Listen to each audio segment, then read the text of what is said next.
Welcome back to Your 1230, the only podcast where our guests tell their story with the help of 12 questions in just 30 minutes.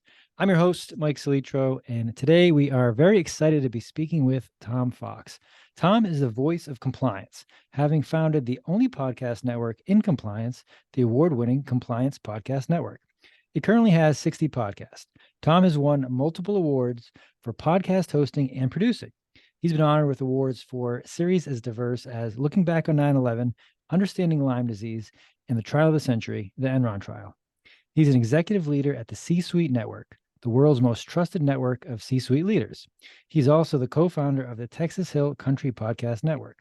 Tom is also a best-selling author, having written 25 books in the areas of compliance, business ethics, and leadership. He's the author of the seminal work, The Compliance Handbook, 4th edition. He recently published his first children's book, Being a Compliance Officer is Awesome, which was an Amazon bestseller in its first week. He can be reached at tfox@tfoxlaw.com. Tom, welcome. We are really thrilled to be speaking with you. Mike, many thanks and honor to be here with you today. That's nice to hear. Thank you. So I think most people know and understand for the most part what compliance is, but when you meet somebody new, how do you explain it to them before they ask, I don't really get that?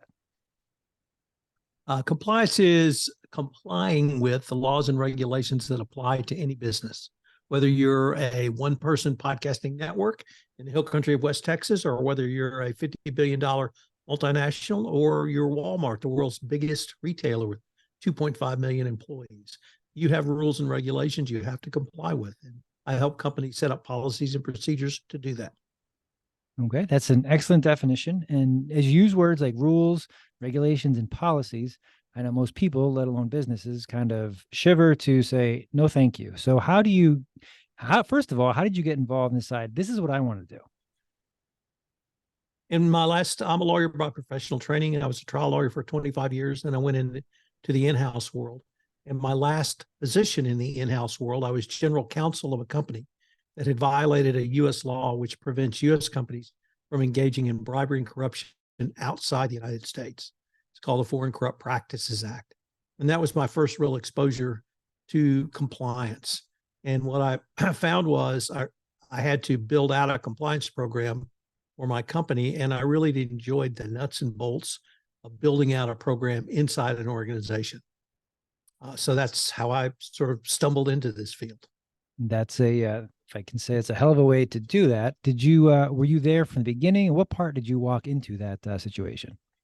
I was part of they threw out all the prior managers and execs who had either engaged in or facilitated the bribery and corruption. And I was part of the new management team that was brought in to build out a policy and procedures in accordance with an agreement the company reached with the federal government. So as much as you can talk about it and as much as you want to get into it, what does day one like that look like? Or is there a playbook? Are you starting from scratch? Are people trying to help? Are people trying to get out of there? What does that look like? Back then, it was a relatively new field, although there were some guidelines from various Department of Justice releases of information. There were other enforcement actions which told us what was expected. And of course, we had our own outside counsel who was assisting us, and we were able to put together for what in 2007 was a best practices compliance program. Okay. So the podcast network has got a good number of shows, a wide ranging area of topics. How did you get that started, and how did you know this is where you wanted to focus? In my last corporate position, the company was sold, so my job went away, and I decided I really wanted to do the same work as an outside consultant. So I became the nuts and bolts guy. I was laid up due to an accident, couldn't leave the house except to go to physical therapy. So I started engaging in social media and blogging. This was 2010. And I was the third blogger in the compliance space, and it was a marketing outreach. So I did that. And a couple of years later, I started a podcast as a natural outgrowth of blogging. In 2017, I founded the Compliance Podcast Network because my vision was we'd create a one-stop shop of information for the compliance professional in the podcast format.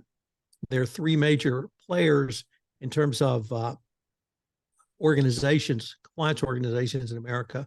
So I went to each one of them and said, hey, let's get together. We'll form a consortium and we'll create a podcast network. I could get no interest. And so I basically said, bleep it, I'll do it myself. And so I did it, trucked along for a couple of years. 2019, I decided it was time to either fully commit to this or go back to practicing law. So I quit practicing law, built out this huge network of infrastructure, bought all the cool toys. At the end of the year, I'd made about $10,000. And I thought, well, that was an interesting experiment. Time to go back to practicing law. So I did that in Q1 of 2020 till they shut the country down because of COVID. And what happened was, starting about May 15 of that year, literally every product provider in the compliance space called me with the same question, which was, how long to get access to your network? Because I had a huge social media following, and of course, well, and at least in my industry, almost all marketing was done in person, conferences, trade shows, breakfast roundtables, etc. And so none of that was available. And I had the only online network. And because of the work I'd done in 2019, my answer was 24 hours. It was simply just a drop and drag or plug and play because of this huge infrastructure I built out. And my little world literally blew up. I went from 5,000 a month to 35,000 a month in income in 1 month. And since that time, I've been trying to consolidate the explosion of growth I had in the network. That's incredible and very fortuitous, and I'm sure it's exactly as you mapped it out in 2019. So that's very good forward thinking there. I want to follow up on a couple things. We'll start at the end and then kind of work our way back. So you get this kind of rush of demand, and you said 24 hours because of the work that you had put in. What is something that you did not anticipate with this rush that you've kind of had to either build on the back end, or you've adjusted as you've seen more people interested in both listening and being on air? Well, having the network built out, if that had happened and I didn't have the network built out, one, I don't know if I could have done it. But the other thing was, think of where you were in May of 2020. I was sitting at home, and my wife and I never left the house except to get groceries. And so I had nothing to do but work all day, literally nothing. And so I worked 12 to 15 hours a day, and I did everything myself. And because of those sort of facts, and I mean, if it had been a regular work scenario, I never would have had the time to. I was spending 4 to 6 hours a day on social media just to gin up the marketing aspect of all the podcasts I had. So it was really, when one of my favorite phrases is, when preparation meets opportunity, luck occurs. And that's what happened. And it was that confluence of events, but that confluence continued after I started getting all those calls, because I had the time and I learned social media marketing because I wasn't relying on an outside consultant to do it for me. So I learned how to do it. I learned how to make it effective. And I started getting 200,000 downloads a month on my overall on my network. That's so incredible. I was getting huge numbers that I could take to people and say, this is what I have.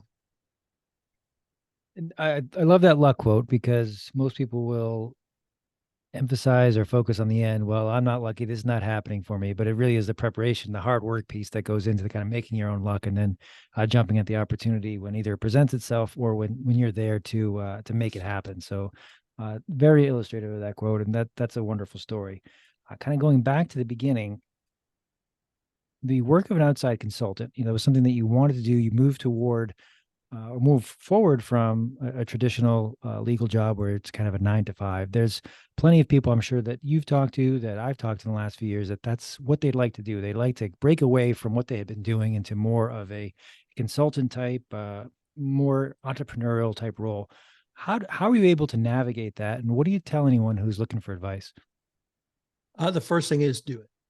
Just do it. Once again, my circumstances were somewhat limited. And 2019, my company got sold in 2008. And I decided I really wanted to do with my life was race bicycles. So I was over 50. I could race in the senior division. So I went off on this great adventures in 2009, race bicycles until Saturday after Thanksgiving that year, when I got taken out by a Hummer on a training ride. So I ended my cycling career. And I realized at some point I was going to have to go back to work. So when I had enough energy to get on my walker and toddle into my office at home, I had no work, I had no clients, and the only thing I had on my hands was time. So I started exploring social media and I started tweeting LinkedIn. And I literally, in 6 months, built out a worldwide consulting practice out of my house, because the only time I left my house was to go to physical therapy. And the two best pieces of advice I got were from one woman who said two things to me. One, if this is what you want to do it. But don't be like every lawyer I know and say you can do anything. If you want to do compliance and turn everything else down. And the second thing is you have to give it at least 6 months, but really a year. And so just commit yourself, mentally that you're going to do it. And I can remember sort of 6 months afterwards, I got a call from somebody in London and they said, tell me all your clients in Houston. And I thought I was living in Houston at the time. And I thought about it and I said, I don't have any clients in Houston. They're all across the world, simply because of the power of social media. And the messages I got from that experience were two. One is I'd always known when the universe closes one door, another opens. But what I didn't know was you have to have the courage to walk through that door. And because of the circumstances I was in at the time, I had the courage to walk through that door. And the second thing is that you can create anything you want. And I tell people all the way from high school students to I'm 66. And I tell people over 65, you want to do something different? Do it. Get on social media, tell people about yourself. And it's not that if you open it or build it, they'll come, but you can tell them what you're doing and you can show your professionalism. And podcasting is a great way to demonstrate yourself as a subject matter expert. And that really is wonderful advice. The taking action to either eliminate fear, eliminate excuses, to get out there, make the mistakes you're going to make, learn. It's going to be a lot faster of a feedback loop than kind of reading, watching other people and learning in theory. And, you're absolutely right that being out there, whatever form of marketing you choose, putting yourself out there, becoming credible, becoming trustworthy, that's the way to establish yourself slowly but surely. And you mentioned that 6 month to a year period. That's good advice that I think most give, and the ones that succeed follow. But it's really hard during especially the beginning. And even, I've been doing this for 8 months and I'm not getting the kind of traction I want to see. Did you experiment with any testing? How did you know that you were on the right road as opposed to just kind of plowing along for the 12 months? What did you do to make sure? Well, when I first became a compliance consultant, nothing, because I was laid up and I couldn't go anywhere. I couldn't go call on clients. I couldn't go meet people. I couldn't go to conferences, couldn't go have a drink, couldn't go to dinner. So it was pretty self-contained. Now, when I set up the podcast network and in 2019, I did get very discouraged. And there was a big conference in September and I was going to meet all these advertising execs. And I had this whole presentation and they said, nope, not interested. I don't have anything to do with you. And I was so discouraged. And I remember I was leaving this conference and this guy saw me leaving and he came over, he put his arm around me and said, you just keep doing what you're doing. You're on the right track. It's going to pay off. And he was right. And sometimes you just have to trust. And that's why setting a time limit, I think, is important. And for me, it was a year. And, I was fully committed to that mentally. And I was financially prepared to take a bath for a year. I did. But I had, reserved money so that I didn't need a lot of income. So you can do it. Don't pretend it's easy. And as you said, at 8 months or whenever it is, really discouraged, but you give yourself a year, keep it to that. Good advice. Good advice. The social media piece of it, it's fascinating. How did you pick which platform you wanted to start on? Let's start there. Well, it started on blogging, simply blogging on WordPress, and then that led to LinkedIn. And I'd always written a lot of articles as a lawyer. So the writing part was easy. I had to learn how not to write like a lawyer and write like a real person. So that took a little bit of time. But once I got used to the format, I love reading and writing. I'm endlessly curious. And it was actually the first year I did it every 3 days a week, Monday, Wednesday, Friday. And then the second year, I switched over to daily. And once I made that commitment, it was like a switch went off in my head and it became a part of my workday. And I had to budget an hour to write tomorrow's blog. Now, sometimes it was late at night or early in the morning, but once I made it a part of my workday, it became a part of my routine. So that's how that started. I'm glad you said it that way because it really emphasizes the commitment and the preparation piece that I'm going to do this. I have a set cadence starting off 3 days, growing to the daily, and that I'm going to be prepared. I'm going to have what I need either the day before, have some sort of structure because that is how you've built what you are currently working with. Uh, so the blogging and the writing as a writing for a regular audience versus a legal audience, that's good advice. Um, how did you, I mean, it's been a few years now. How have you been able to kind of, with being on different platforms that constantly are changing, looking for different content, looking for different type of information? How have you been able to stay up on that? Well, they all evolve out of things that were existing from the past. And so it's all content creation. And I tell people, Mike, you give me a word, I'll give you a sentence.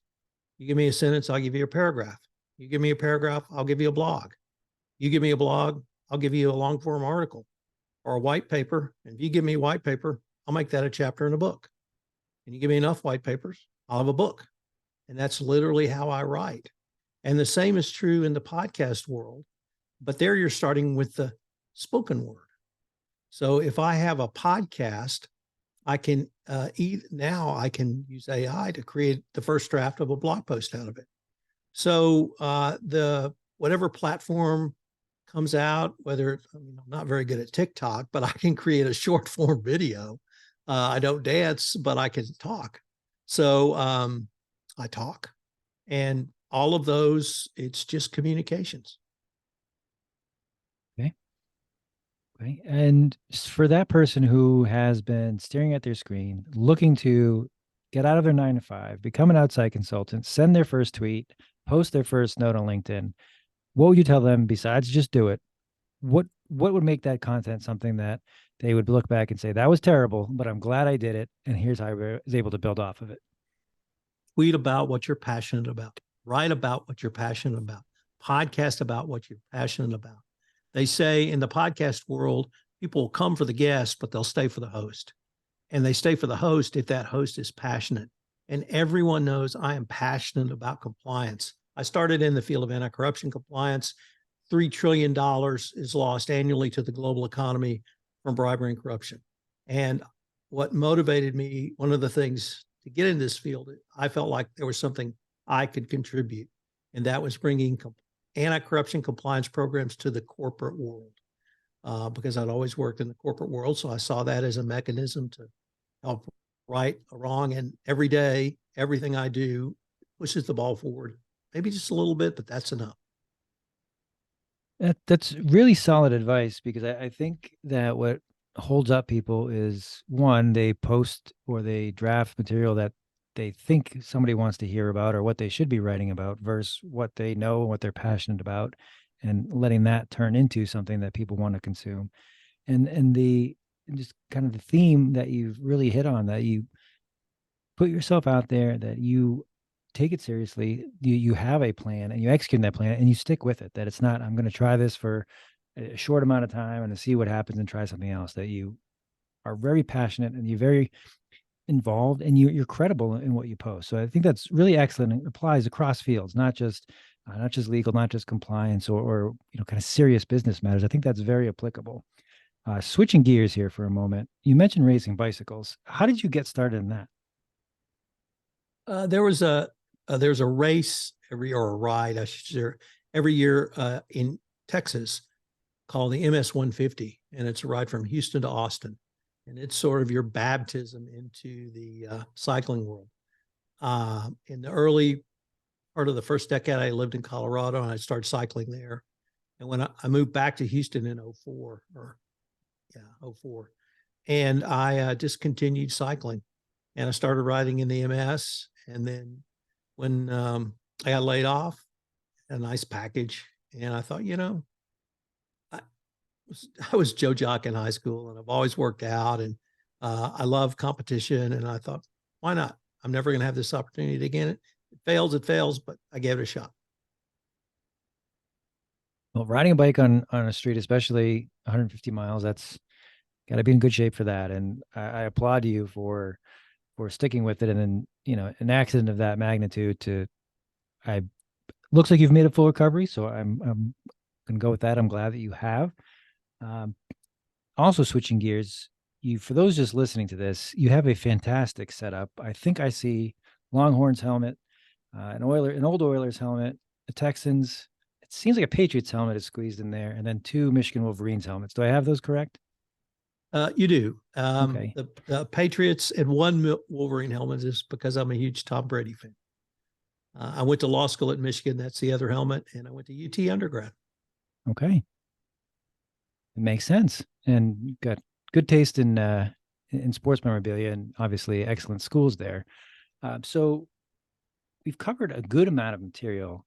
Um, you're no longer riding a bike, but what do you do to unwind, to relax when you're not writing, when you're not podcasting, when you're not in the serious world of compliance? How do you decompress?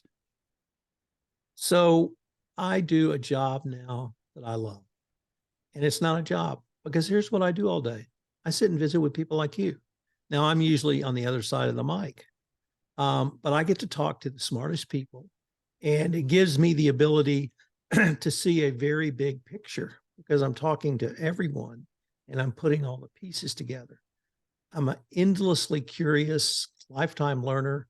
And so that to me is relaxing. I was at a podcast conference and someone said, well, what's hard about podcasting? And I thought about it a minute and I said, there's nothing hard about podcasting. By being a lawyer, that's hard. So I'm really in a job that I absolutely love, that compared to being a lawyer is very stress-free. And I work out every day. So I work out an hour and a half to 2 hours every day. Okay. That's a good kind of stress less at work, exercise. That's a good combination there. We have not gone over this, but I do feel I need to ask because it is to me one of the coolest names. Tom Fox, actual name, or is this for the podcast there? Nope. Tom Fox, one word. Tom Fox. Thomas Robert Fox. Okay. What's next for you? Where are you hoping to take your podcast network or your next endeavor the next 2 to 3 years? So with the Compliance Podcast Network, I just want to see how big I can build it. My endless competition is, endlessly endless. So how big can I get it and where it goes? I don't know. You mentioned at the start, I have a second network, which is I live in a rural area of West Texas now, and I started a rural podcast network because I wanted to see if I could make a viable business model for rural businesses. My town has no TV, radio is internet, 2-day-a-week newspaper. And so there's really no mechanism to advertise for the local businessman. So I started a podcast to get local businessmen to do podcasts, but I also create social media marketing materials just like you and I would use on Facebook, LinkedIn, Twitter, Instagram, wherever. The newspaper is read by no one under the age of 50, and there's no way for local business people to reach probably a large percentage of the people in not only the town I live next to, but the county I live in. And I wanted to see if there's a viable economic model for both a businessman and a podcast network. We started a year ago. We've got 1,500 subscribers, and we have 15 podcasts on the network. Wow, that's incredible. Such a short amount of time. How has it been different building that locally, and what have you been hearing from both the business owners and the audience? So lots of compliments from people in the community. They really enjoy having essentially a local news show. Yeah. Except it's on Facebook because that's our primary posting platform. And the businessmen love it because they get marketing materials that's evergreen, and that's how I try to sell it to them. Plus, they get to show subject matter expertise. So I just finished an 8-part series with our local computer tech guy talking about basic computer maintenance, basic data privacy and data security issues. And then he can use that in any marketing he chooses to go forward on. That's such a great project. I love that. I'm so glad to hear that's going well, and I wish you continued success on that because I think that's something we're going to see a lot more out of the ability to be kind of hyper local in supporting each other, and then provide a network and a community for people who are using those services who may not know about it otherwise because there isn't a mechanism for them to find out of that. Wrapping up here, we're already at time. I bounced around a lot. Is there anything that I didn't ask you that I probably should have? Hmm.